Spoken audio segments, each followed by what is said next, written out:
तो प्रवीण जी, एक चीज बताइए कि आप किस तरह की किताबें पढ़ते हैं? मतलब आपकी डार्विन जस्टिस को देख के लगा कि आपने इतिहास की खाली किताबें पढ़ी होंगी, पर अभी आप कह रहे हैं कि आपने विनोद कुमार दुबे जी की इंडियापा भी पढ़ी है।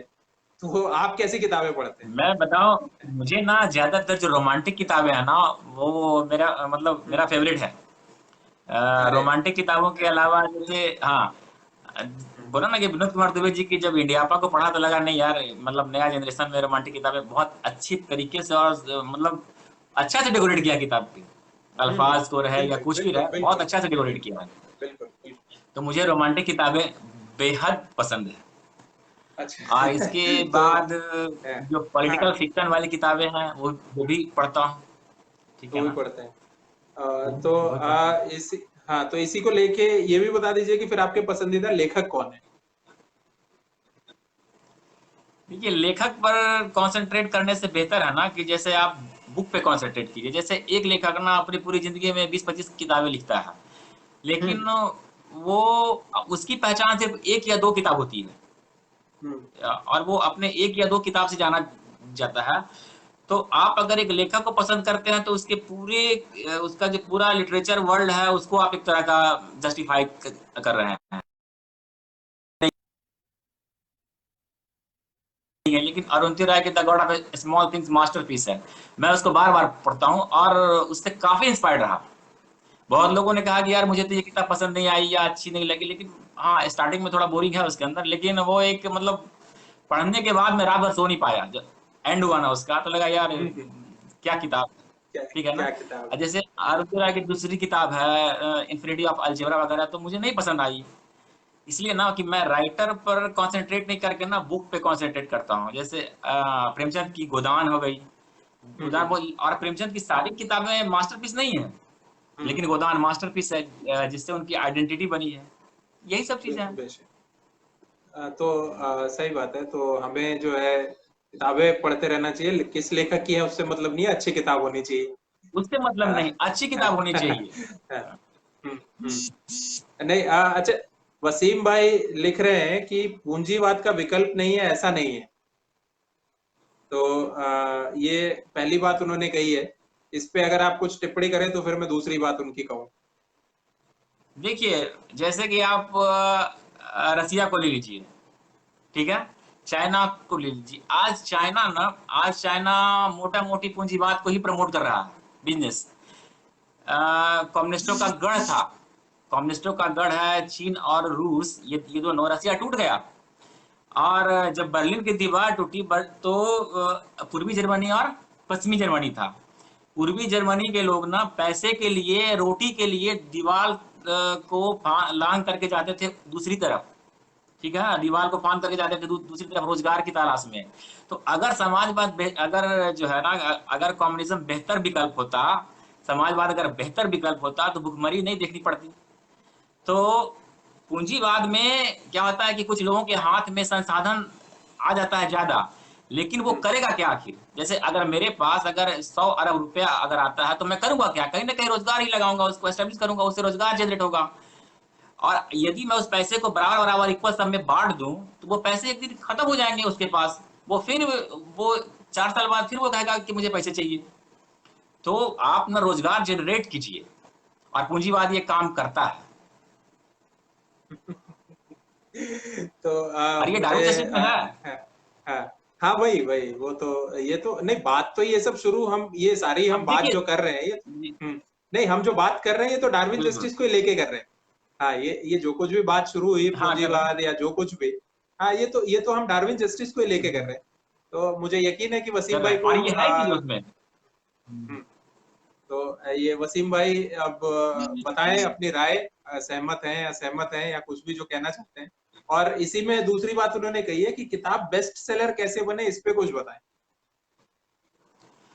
इसके बारे में मेरे पास कोई आइडिया नहीं है, बेस्ट सेलर बनाने का तो क्या कहें। अ, इसका तो नहीं, कोई, बेस्ट, हाँ, जैसे कि आपको अच्छा अच्छा देखिए, एक बात और, अच्छा लिखना महत्वपूर्ण नहीं है, थोड़ा सा मार्केटिंग भी महत्वपूर्ण है, और मैं इस मामले में पीछे रह गया। नहीं नहीं, मतलब अरे मेरी आप, किताब की मार्केटिंग हाँ, ढंग से नहीं हुई। नहीं, आपकी किताब क्योंकि अब प्रकाशक पर डिपेंड मार्केटिंग, करता है। हाँ प्रकाशक पर डिपेंड करता है कि प्रकाशक कैसा है। हाँ, अ, प्रकाशक कैसा, नहीं क्योंकि इस लेखक मार्केटिंग करता है, लेकिन कितना हाँ, करेगा वो, लेखक कितना करेगा? लेखक, ये बात तो वही हो गई ना कि कितना करेगा। लेखक की किताब, हाँ लेखक की किताब कोई नहीं पढ़ रहा है, कहानी पढ़ रहा है या प्रकाशक की किताब लोग पढ़ रहे हैं, तो प्रकाशक से ज्यादा लोग जुड़े हुए हैं। आ, इससे हमसे जितने लोग जुड़ेंगे उससे कहीं ज्यादा लोग प्रकाशक से जुड़े हुए हैं। तो अगर प्रकाशक कहेगा कि हाँ भाई ये भाई, किताब अच्छी है, हाँ तो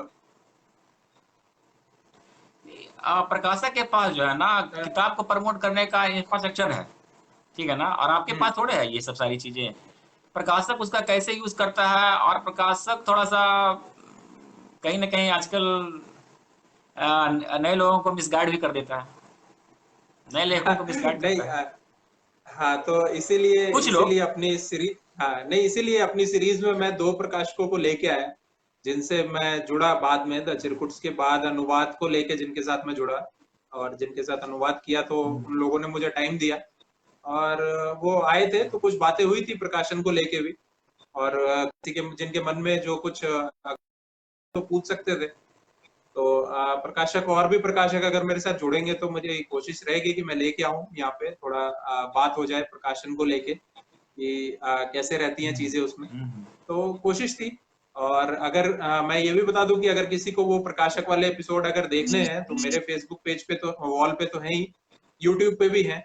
और लेखक की कहानी, लेखक की जुबानी से या ऑथर आलोक कुमार से आप सर्च करेंगे तो वहां पे मिल जाएंगे मेरे चैनल पे, तो वहां पे देख सकते हैं।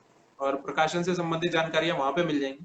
और प्रवीण जी, संजय सिंह जी कह रहे हैं कि love and politics at first sight, इस पे कुछ कहना चाहेंगे क्या? लव इन फर्स्ट साइड तो ठीक है, पॉलिटिक्स फर्स्ट साइड का समझ में नहीं आया। पॉलिटिक्स तो एक क्या, जैसे कि एक कोई जर्मिनेशन है, एक बीज है, उसको आप उसको सिंचित करते हैं, पौधा बनाते हैं, तब जाकर के समाज के प्रति आपकी जो पॉलिटिकल समझ होती है वो डेवलप होती है। वो, और लव का तो क्या, एक एक उम्र के बाद आप आपके अंदर वो चीजें, हार्मोनल चेंजेस आते ही आपको सब कुछ ये है। हाँ वो और एक क्या कहें, एक प्राकृतिक, हाँ एक एक नेचुरल है और दूसरा नेचुरल है। हाँ तो सही बात है। तो बाकी और कुछ अगर इस पे कहना चाहते हैं, जानना चाहते हैं संजय सिंह जी, तो थोड़ा अगर उसको विस्तार से बताएं। जैसे विस्तार से प्रवीण जी, ये वसीम अकरम जी ने लिखा है उसके आगे, तो मैं पढ़ देता हूँ और उसके बाद अगर कुछ रहेगा हाँ तो हाँ, आप बोलिए। बताइएगा कि पूंजीवाद और समाजवाद को गड़बड़ करना ठीक नहीं है। गड़बड़ मिला देना ठीक नहीं है। हाँ, समाजवाद को हाँ, समाजवाद मिक्स को करना है। आर्थिक तरीके से भी अच्छी तरह चलाया जा सकता है। पूंजीवाद विकास नहीं करता, उसका छलावा देकर बर्बादी लाता है। पूंजीवाद को रोटी और रोजगार से जोड़कर बचना नहीं चाहिए, उसका भी विकल्प है। देखिए, मोटा मोटी जैसे हम पूरी जिंदगी इसलिए जीते हैं ना कि सुख के संसाधन को अपने पास जमा करें, हर एक आदमी का उद्देश्य यही है। अब जो लोग साधु संत हैं, फिलोसफर हैं, उनकी मैं बात नहीं करता हूँ, लेकिन मैं अपना पूरा लाइफ स्ट्रगल इसलिए कर रहा हूँ कि एक अपने परिवार के लिए, एक मतलब खुद के लिए ना, एक जीने का एक बेहतर साधन उपलब्ध करा सकूं खुद को। इसीलिए हम काम करते हैं, रोजगार करते हैं।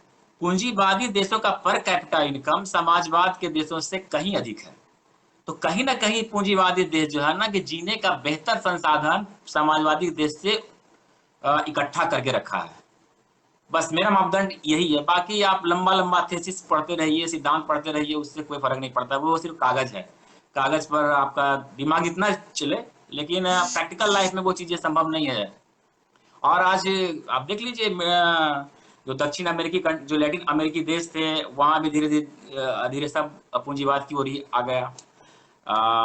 क्यूबा क्राइसिस हुआ इसी कारण से, समाजवाद और पूंजीवाद या बहुत सारा जो अस्तित्व का जो प्रॉब्लम था, क्यूबा क्राइसिस आया। लेकिन क्या हुआ लास्ट में सबको पूंजीवाद की ओर ही आना पड़ा।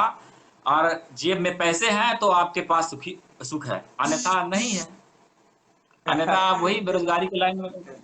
एक मोटा मोटी जो मेरा आइडिया है कि आपको जीने के लिए संसाधन को इकट्ठा करना पड़ता है, और वो पैसे से आता है। आप इक्वल डिस्ट्रीब्यूशन की जो बात करते हैं ना, वो फिजिबल नहीं है, 100% फिजिबल नहीं है। बस मैं इतना ही कहूंगा। तो वसीम भाई, अब आप देखिए, और ये बात तो खैर, और ये डिस्कशन तो ऐसा है कि ये कभी खत्म ही नहीं होगा, इसका तो कोई अंत है नहीं, ये तो सालों से चल रहा है। हाँ, ये तो, और बाकी तो वसीम भाई ने 2 प्रोजेक्ट लिए हैं, कवि सम्मेलन और एक और किताब में गालियां होनी चाहिए कि नहीं, इस पे एक विमर्श रखने का। और उन्होंने कहा है कि इसको जूम पे लेके आएंगे, कई लोग इकट्ठा होंगे और वहां पे बात करेंगे। तो ये पूंजीवाद समाजवाद के बारे में भी अगर वो ये प्रोजेक्ट ले लें, और तो वहां पे इसके बारे में भी चर्चा हो जाएगी। तो बिल्कुल वसीम भाई बिल्कुल। हाँ, वसीम भाई ध्यान दीजिए इसको, एक और प्रोजेक्ट आ रहा है,